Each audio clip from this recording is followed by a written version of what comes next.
Mi padre vendió la casa que heredé y dijo que el dinero iría para pagar las vacaciones de mi hermano. Me reí. Una semana después, cuando mi abogado lo llamó, él honestamente pensé que mi padre estaba bromeando cuando dijo que ese dinero sería para las vacaciones de mi hermano después de vender la casa que heredé. Incluso me reí, pero una semana después, cuando mi abogado lo llamó, la risa desapareció. Esa casa significaba todo para mí. No era solo una propiedad del testamento de mi abuela, era donde pasé la mayor parte de mi infancia, donde me sentía seguro cuando las cosas se ponían mal con mis padres. Mi abuela era la única en la familia que realmente se preocupaba por mí. Prácticamente me crió mientras mis padres estaban demasiado ocupados con sus propias vidas y demasiado enfocados en mi hermano menor, Adam. Ella era quien siempre estuvo ahí para mí. Me hacía sentir que importaba. Y cuando murió, me dejó. Su casa. No me sorprendió. Mis padres rara vez la visitaban. Nunca movieron un dedo para ayudar cuando estaba enferma. Adam, su hijo dorado, tampoco le importaba. Estaba demasiado ocupado haciendo nada. A sus 24 años, todavía vivía en casa, desempleado, pero de alguna manera lleno de potencial a ojos de mi padre. Hace mucho acepté que yo era el hijo olvidado, el que tenía que salir adelante solo, pero nunca pensé que llegaría a esto. Una tarde, decidí pasar por la casa solo para verla. No me había mudado, ya tenía mi propio lugar, pero me gustaba saber que estaba ahí, esperándome. Pero al llegar, algo estaba mal. Había autos afuera, no los míos, no los de mi abuela, sino de alguien más. Caminé hasta la puerta y toqué el timbre. Unos segundos después, un hombre de unos 30 y tantos años abrió la puerta con una mujer parada detrás de él. Se veían confundidos. ¿Puedo ayudarte?, preguntó el hombre. Fruncí el ceño. Sí, esta es mi casa. ¿Quiénes son? ¿Ustedes? La mujer soltó una pequeña risa nerviosa. Compramos esta casa el mes pasado al propietario. Sentí como si me hubieran golpeado en el estómago. ¿Qué? El hombre cruzó los brazos. La compramos legalmente. ¿Cuál es el problema? Se me secó la boca. Los miré, sus autos, el Porsche que ya no era mío y apenas podía procesarlo. Saqué mi teléfono, revisé mis correos, mis mensajes. Nada, sin alertas, sin notificaciones de una venta. Pero ya sabía lo que había pasado. No les dije nada más. Simplemente me di la vuelta, me subí al auto y conduje directamente a la casa de mis padres. Adam era el único en casa tirado en el sofá, mirando su teléfono, apenas levantó la vista cuando entré. ¿Qué pasa?, murmuró. Respiré hondo y traté de mantener la calma. ¿Dónde están mamá y papá? Se encogió de hombros. ¿Por qué apreté los puños? ¿Porque vendieron mi casa? Adam parpadeó. Oh, sí. Asintió como si fuera un dato casual. Volverán pronto. Luego volvió a mirar su teléfono. Me quedé ahí entero mirándolo. No le importaba en absoluto. Así que esperé. Cuando mis padres finalmente entraron, no les dejé ni sentarse. ¿Qué demonios hicieron? Mi padre suspiró como si yo fuera el difícil. Mira, Hubert, no era justo que te quedaras con la casa. Tu madre y yo teníamos otros planes. ¿Planes?, repetí. Así que falsificaron documentos y vendieron mi casa. Mi padre continuó, completamente indiferente. Adam necesitaba unas vacaciones. Casi me reí otra vez, pero esta vez no tenía gracia. Negué con la cabeza. No voy a dejar pasar esto. Me di la vuelta y salí porque mi padre no tenía idea de lo que venía. Apenas recuerdo cómo llegué a casa. Mis manos agarraban el volante tan fuerte que los nudillos estaban blancos. Aún podía escuchar la voz de mi padre en mi cabeza, calmada y condescendiente, como si no me hubiera robado, como si no fuera gran cosa. Adam necesitaba unas vacaciones, necesitaba un auto. Mientras tanto, la casa de mi abuela, el único hogar real que había tenido, se había ido. Estacioné frente a mi apartamento y me quedé ahí un rato. No iba a dejarlo pasar, pero tampoco iba a precipitarme sin un plan. Mi padre era arrogante, pero no estúpido. Si había hecho esto, debía haber cubierto sus huellas. Así que llamé a mi amigo Daniel. Daniel era abogado y no solo era bueno en su trabajo, era implacable. Si había siquiera un indicio de fraude en la venta, lo encontraría. Le conté todo por teléfono y para cuando terminé, estaba furioso. Reúnete conmigo mañana en mi oficina, dijo. Trae todo lo que correos, documentos, mensajes. No me importa. Si es una tarjeta de cumpleaños de tu abuela. Si menciona la casa, la quiero. No dormí mucho esa noche. Mi mente no dejaba de repasar todo. La voz de mi abuela, la sonrisa de mi padre, la indiferencia de Adam. Y debajo de todo, un solo pensamiento: creen que han ganado. No tenía ni idea de lo que iba a pasar. A la mañana siguiente, me encontré con Daniel en su oficina. Le entregué cada documento que tenía. El testamento de mi abuela, extractos bancarios, incluso viejos mensajes en los que ella hablaba de cuánto quería que yo tuviera la casa. Los revisó un rato, luego se recostó en su silla. Tu padre es un idiota, dijo al fin. Levanté una ceja. ¿Por qué? Porque no solo cometió fraude, dejó un rastro de papel. Daniel giró su monitor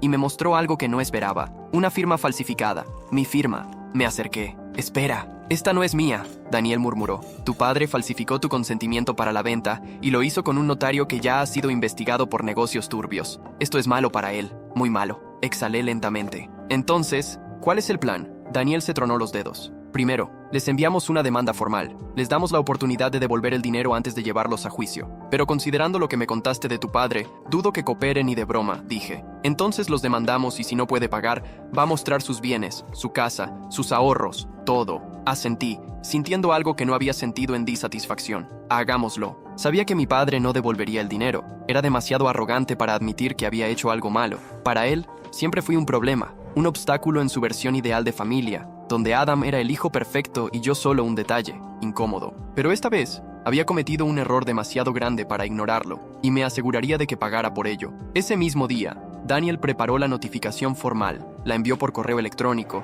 por correo postal e incluso se aseguró de que un oficial de justicia la entregara en persona. Casi deseaba estar ahí para ver la cara de mi padre cuando la recibiera, pero sabía cuál sería su reacción. Desprecio, tal vez incluso risa. Creía que podía tratarme como si no valiera nada sin consecuencias. Pensaba que se saldría con la suya. 2 días después recibí una llamada. Era mi madre. Hubert, ¿por qué estás haciendo esto?, preguntó exasperada. Apreté el teléfono contra mi oído. ¿De verdad quieres que te lo explique? Es solo una casa, insistió. Tu padre y yo tomamos esa decisión porque creímos que era lo correcto. Ya tienes tu propio apartamento, Hubert. No necesitabas esa casa. Cerré los ojos un momento, tratando de controlar mi rabia. ¿No la necesitaba? Estás hablando de la casa donde crecí, la casa que mi abuela me dejó porque sabía que ustedes nunca se preocuparon por mí, y la vendieron para pagar las vacaciones de Adam. ¿Eso te parece normal? No es tan simple. Es exactamente así de simple, la interrumpí. Falsificaron mi firma. Eso es un delito. Mi madre guardó silencio por un momento, y supe que sabía que yo tenía razón, pero al final solo suspiró y murmuró: siempre has sido tan dramático. Colgué. No había nada más que hablar. El plazo para responder a la notificación se venció sin que mi padre hiciera ningún intento. De acuerdo. Ninguna sorpresa. Realmente creía que yo no tendría el valor de llevar esto más lejos. Así que Daniel presentó la demanda. La reacción no tardó.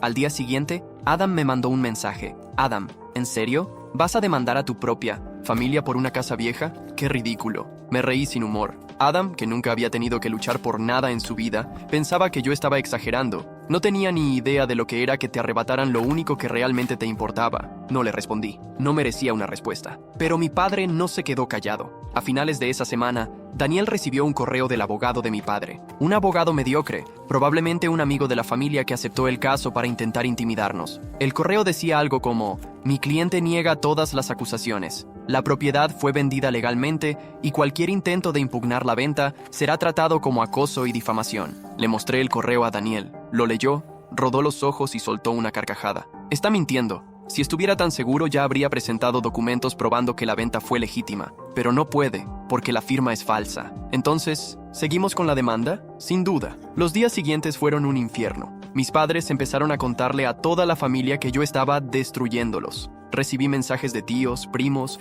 incluso conocidos diciéndome que estaba llevando las cosas demasiado lejos. Es solo una casa. Es tu padre. La familia es más importante que el dinero. Pero nadie se preguntó por qué él me hizo esto a mí. Nadie me preguntó cómo me sentía. Para ellos yo era el villano. Y entonces llegó la bomba. Daniel consiguió un documento clave: el contrato de venta de la casa con mi firma falsificada. Pidió un análisis pericial y el resultado fue obvio. La firma no era mía. No solo mi padre había cometido fraude, sino que había sido increíblemente descuidado al hacerlo. Eso era suficiente para hacer el caso aún más grave. Además de la demanda civil, ahora teníamos pruebas suficientes para abrir un caso penal en su contra. El día de la primera audiencia, vi a mi padre en el tribunal por primera vez desde que todo comenzó. Estaba sentado junto a su abogado con una expresión de fastidio, como si todo esto fuera una pérdida de tiempo. Mi madre no apareció, Adam tampoco. El juez inició la sesión. El abogado de mi padre intentó argumentar que no había pruebas concretas de fraude. Daniel, sin decir nada, solo entregó los documentos analizados por el perito.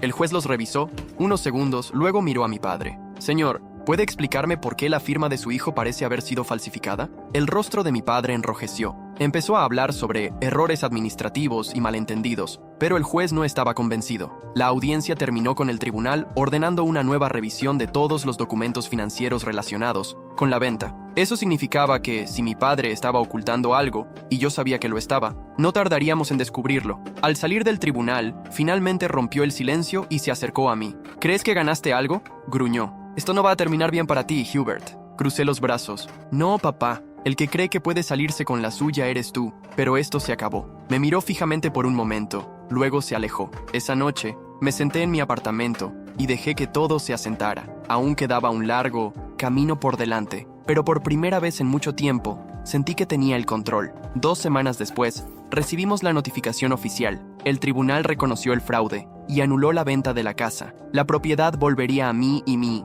padre fue condenado a pagarme una indemnización. Lo mejor de todo, no tenía el dinero. Eso significaba que tendría que vender su propia casa para pagarme lo que debía. Cuando esa noticia llegó a él, recibí un último mensaje. Papá, has destruido a tu propia familia. Espero que estés feliz. Miré la pantalla. Por un momento, sonreí. Nunca había sido tan feliz. Mi padre siempre creyó que era intocable. Vivió toda su vida convencido de que podía hacer lo que quisiera, que nunca tendría que lidiar con las consecuencias de sus acciones. Pero ahora, estaba acorralado. Yo ya había recuperado mi casa, pero el destino tenía una sorpresa más para él. Me enteré de la noticia unos días después de ganar el juicio. Daniel me llamó con un tono divertido en la voz, lo cual era raro en él. No vas a creer esto, dijo. Dime que mi padre fue arrestado. Bromeé, tirado en el sofá de mi apartamento. Daniel soltó una breve risa. Aún no, pero los compradores de tu casa lo demandaron. Me quedé en silencio por un momento. ¿Qué? Están exigiendo una indemnización. Dicen que fueron engañados, que tu padre vendió una propiedad sin la documentación adecuada y que ahora han perdido la casa que compraron legalmente. Solté una risa baja. No era una risa de humor, era pura satisfacción. Finalmente algo justo en este mundo. Daniel continuó. Tienen un caso sólido. Tu padre tendrá que pagarles una buena cantidad. ¿Y tiene ese dinero? No. Esa sola palabra fue suficiente para hacerme sonreír de verdad por primera vez desde que todo esto comenzó. Cuando regresé a mi casa, para comenzar a organizar todo, encontré a los antiguos compradores. La pareja que se había mudado estaba ahí recogiendo sus cosas. Por un momento, sentí una punzada de culpa. Sabía que ellos no tenían la culpa de la estafa de mi padre. Solo compraron la casa sin saber nada. Pero yo tampoco tenía la culpa de lo que pasó. La mujer fue la primera en acercarse. Tú eres el verdadero dueño, ¿cierto? Asentí. Ella suspiró, pareciendo cansada pero sin rencor. Mira, queremos que sepas que no tenemos nada en tu contra. Sabemos que tú fuiste engañado tanto como nosotros. Su esposo se acercó, cruzando los brazos. Tu padre, en cambio, espero que termine en la ruina. Solté una risa breve. Puedo estar de acuerdo con eso. Me explicaron que estaban demandando a mi padre por daños financieros y emocionales. Habían gastado mucho dinero en la compra, la mudanza y las reformas que comenzaron a hacer. Todo para nada. Ahora estaban sin casa y sin el dinero que invirtieron. No es tu culpa, dijo él. Hombre, pero alguien tiene que pagar, asentí lentamente. Y él merece pagar hasta el último centavo. Recogieron las últimas cajas, se despidieron y se fueron. Aunque nunca nos habíamos conocido realmente, sentí un respeto mutuo. No me veían como un enemigo, y yo entendía perfectamente por qué demandaban a mi padre. Ahora con mi casa de vuelta, finalmente pude respirar. Era extraño estar ahí después de todo lo que había pasado. Caminé por las habitaciones, sintiendo el peso de cada recuerdo. El olor seguía siendo el mismo. El sonido del viento pasando por la ventana de mi habitación todavía era familiar. Era como si la casa hubiera estado esperándome todo este tiempo. No me arrepiento de nada. Toda mi familia ahora me veía como un traidor. Mi madre no me ha llamado desde la última vez que hablamos. Adam, como era de esperarse, publicó indirectas ridículas en sus redes sociales sobre cómo la envidia destruye familias y cómo el dinero no compra amor. Me reí cuando lo vi. El mismo tipo que vivió toda su vida a costa de mis padres, que gastó el dinero de la casa que me pertenecía en unas vacaciones, estaba tratando de dar lecciones de moralidad, pero no me importa. Durante años, fui tratado como si fuera desechable, como si mi presencia fuera tolerada pero nunca bienvenida. Mi abuela fue la única que me hizo sentir importante, y su casa fue su último regalo para mí. Mi padre intentó robarme eso, intentó borrar lo único que tenía que realmente significaba algo, y falló. Ahora, él estaba a punto de perderlo todo. Probablemente tendría que vender su propia casa para pagar sus deudas. Adam se quedaría sin un lugar donde vivir. Mi madre, que siempre estuvo de su lado, ahora tendría que decidir entre apoyarlo o dejarlo hundirse solo. ¿Y yo? Yo estaba bien. Por primera vez me sentía en paz. No me arrepiento de nada. Si pudiera retroceder en el tiempo, lo haría todo de nuevo. Si tuviera que enfrentarme a mi familia en los tribunales una vez más, no dudaría, porque finalmente aprendí una lección que debía haber entendido hace mucho tiempo. La familia no significa nada cuando esas personas no te tratan como tal, y no le debo nada a nadie. La noticia de que mi padre tendría que pagar, no solo a mí, sino también a los compradores, fue el golpe final. Intentó apelar, intentó argumentar que todo había sido un malentendido, incluso intentó hacerse la víctima frente al juez. Pero la verdad estaba ahí, clara como el agua. No solo había cometido fraude, sino que había engañado a dos partes al mismo tiempo. Y, al final, la justicia se cumplió. La sentencia final dictaminó que debía pagar una indemnización considerable tanto a mí como a los antiguos compradores. La suma era demasiado alta para que la cubriera con lo que tenía, y como era de esperarse, no le quedó otra opción que vender su propia casa. Fue un proceso humillante. Intentó evitarlo por todos los medios. Incluso pensó en poner la casa a nombre de otra persona para ocultar sus bienes, pero Daniel ya lo había previsto y se aseguró de que eso no sucediera. Finalmente, sin escapatoria, tuvo que poner la casa en venta. Irónicamente, el hogar donde él y mi madre vivían terminó en manos de extraños, igual que había intentado hacer con mi casa. Mi madre entró en crisis. Por primera vez, parecía comprender las consecuencias de todo lo que habían hecho. Intentó llamarme varias veces, pero nunca atendí. Ya no había nada que decir. Cuando finalmente se mudaron, mi padre terminó en un departamento pequeño, en un barrio mucho más modesto que el lujo al que estaba acostumbrado. Mi madre lo siguió, porque al final siempre fue su cómplice. Adam, por otro lado, entró en total negación. Nunca trabajó, nunca tuvo que lidiar con responsabilidades y de repente se encontró sin casa y sin la mesada que siempre recibía. El día que todo se resolvió, tuvo el descaro de buscarme. «Eres un desgraciado», escupió con rabia. «Destruiste a nuestra familia por una casa vieja». Me reí, pero no de felicidad. Fue una risa amarga, la de alguien que finalmente entendía el nivel de estupidez en el que vivía su hermano. ¿Yo destruí nuestra familia?, pregunté cruzándome de brazos. ¿No fue papá quien vendió una casa que no era suya? ¿No fue él quien falsificó mi firma?, bufó con fastidio. Solo intentaba ayudarte a ti. Como siempre, me miró como si fuera un extraño. Siempre fuiste un resentido. Siempre odiaste que yo tuviera las cosas fáciles mientras tú tenías que esforzarte. Esa fue la gota que derramó el vaso. Me esforcé porque no tenía otra opción. Porque mientras a ti te mimaban y te protegían, yo tenía que arreglármela solo. La abuela fue la única persona que realmente se preocupó por mí, y ustedes intentaron robarme lo único que me dejó. Rodó los ojos. «Oh, por favor, no vengas con tu drama». Me acerqué y hablé con voz firme. «Escucha bien, Adam, porque esta es la última vez que vamos a hablar. Eres un parásito. Has pasado toda tu vida viviendo de papá y mamá sin mover un dedo para ser alguien, pero ahora ellos ya no tienen nada que darte. Y yo no te debo absolutamente nada». Se quedó en silencio. Por primera vez, parecía sin palabras. «¿Quieres saber cómo termina esto?», continué. «Papá va a pasar el resto de su vida amargado y arruinado. Mamá seguirá fingiendo que nada fue culpa de ella. Y tú vas a tener que aprender a sobrevivir por tu cuenta. Mucha suerte». Con eso, entonces simplemente me di la vuelta y me fui. Nunca más miré atrás. En los meses siguientes me enteré de algunas cosas. Mi padre intentó volver al mundo laboral, pero no consiguió ningún empleo que le pagara lo suficiente para mantener el estilo de vida que tenía. Mi madre, sin saber qué hacer, empezó a hacer trabajos ocasionales para poder seguir adelante. Su casa se perdió, sus lujos se esfumaron, y por primera vez en su vida sintieron lo que era perderlo todo. Adam intentó pedir ayuda a otros familiares, pero nadie quería hacerse cargo de él. Terminó compartiendo un apartamento con 2 conocidos y por primera vez en su vida tuvo que buscar trabajo. Al principio pasó meses quejándose de que yo había arruinado su vida, pero cuando la realidad lo golpeó, finalmente entendió que tenía que crecer. Y yo seguí adelante. Me quedé en mi casa y reconstruí mi vida, sin peso en la conciencia, sin arrepentimientos. Corté lazos con mi familia y por primera vez me sentí libre, porque al final aprendí algo valioso. La familia no es quien comparte tu sangre, la familia es quien te respeta, y ellos 3 nunca fueron mi familia de verdad. Nunca miré atrás y nunca más lo necesité.